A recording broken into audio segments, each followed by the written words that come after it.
წყლის რესურსების დაზოგვა და ეფექტური გამოყენება. სემეკი ირიგაციის სექტორის რეგულირებას იწყებს. გადაწყვეტილების მიზეზი კლიმატური ცვლილებების გათვალისწინებით ბუნებრივი რესურსის შემცირება და სარწყავ წყალზე გაზრდილი მოთხოვნაა.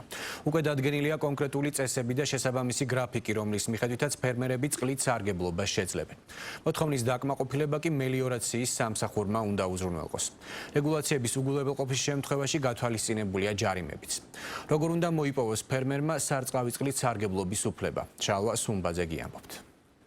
გლობალური დათბობა, საკითხი, რომელიც ეტაპობრივად ყველა ადამიანის პრობლემა ხდება. კლიმატის ცვლილება უკვე შესამჩნევია და ისეთ სექტორებს, რომლებიც დიდწილად არიან დამოკიდებული ამინზე, სერიოზულ პრობლემებს უქმნის. არც საქართველოა გამონაკლისი. უკვე წლებია გრძელვადიანი გვალვის პირობებში ნათესი ფართობები სულ უფრო მეტად საჭიროებს მორწყვას. თავის მხრივ სარწყავი წყალი კი რაოდენობრივად სულ უფრო და უფრო მცირდება. შესაბამისად საჭირო გახდა წყლის რესურსის ჯეროვანი და ეფექტური გამოყენება. სწორედ ამ მიზნით ირიგაციის სექტორი გახდა რიგით მეოთხე რეგულირებადი სექტორი, რომელსაც საქართველოს ენერგეტიკისა და წყალმომარაგების მარეგულირებელი ეროვნული კომისია გააკონტროლებს. სემეკის მიერ განსაზღვრული რეგულაციით მომხმარებლებს წყლის მოხმარება შეუძლიათ კონკრეტულ პერიოდში, კონკრეტული მოცულობით წინასწარ შეთანხმებული გრაფიკით. შეუძლებელია, რომ ამ დარგის განვითარებაზე ვისაუბროთ, თუ არ გავითვალისწინებთ ძირითად პრინციპს, რაც არის რაციონალური ხარჯვა და სწორი მოლოდინების შექმნა. შესაბამისად, იმისთვის, რომ ეს პრინციპები უზრუნველყოფილიყო, სემეკმა მიიღო ძალიან ბევრი სამართლებრივი აქტი. მათ შორის აღსანიშნავი არის საირიგაციო მიწოდების წესები, ასევე ტარიფების მეთოდოლოგია, განისაზღვრა მოხმარების ნორმები. ეს ყველა რეფორმა შეიძლება გავაერთიანოთ იმ ძირითად პრინციპში, რაც გულისხმობს წყლის მოხმარებას წინასწარ განსაზღვრულ პერიოდში, განსაზღვრული მოცულობით. იმისათვის, რომ დაინტერესებულმა პირმა სარწყავი წყლით სარგებლობის უფლება მოიპოვოს, წყლით სარგებლობის განრიგი უნდა შეათანხმოს. ამისთვის უნდა მივიდეს მელიორაციის სამსახურის ოფისში და მისთვის სასურველი გრაფიკი შეათანხმოს. ამის შემდეგ ის უფლებამოსილია წინასწარ განსაზღვრულ პერიოდში საჭიროებისამებრ გამოიყენოს სარწყავი წყალი. თავის მხრივ მელიორაციის სამსახური კი ვალდებულია მიწოდება უზრუნველყოს. თუ კი მელიორაციის კომპანია ამას ვერ მოახერხებს, დაჯარიმდება. დამტკიცებულ ოდენობას მეტის ან სხვა პერიოდში სარწყავი წყლის გამოყენებაზე კი ფერმერი აგებს პასუხს.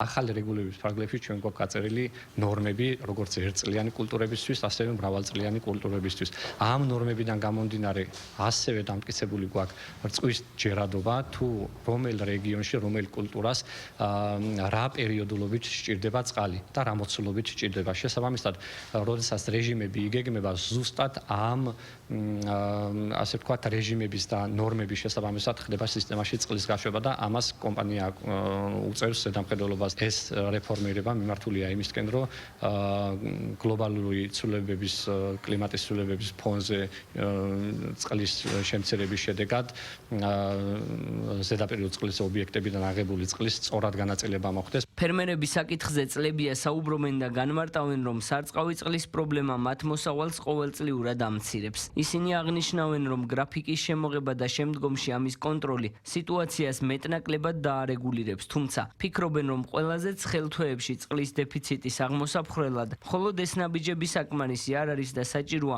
ინფრასტრუქტურის მოწესრიგებაც დაიწყოს.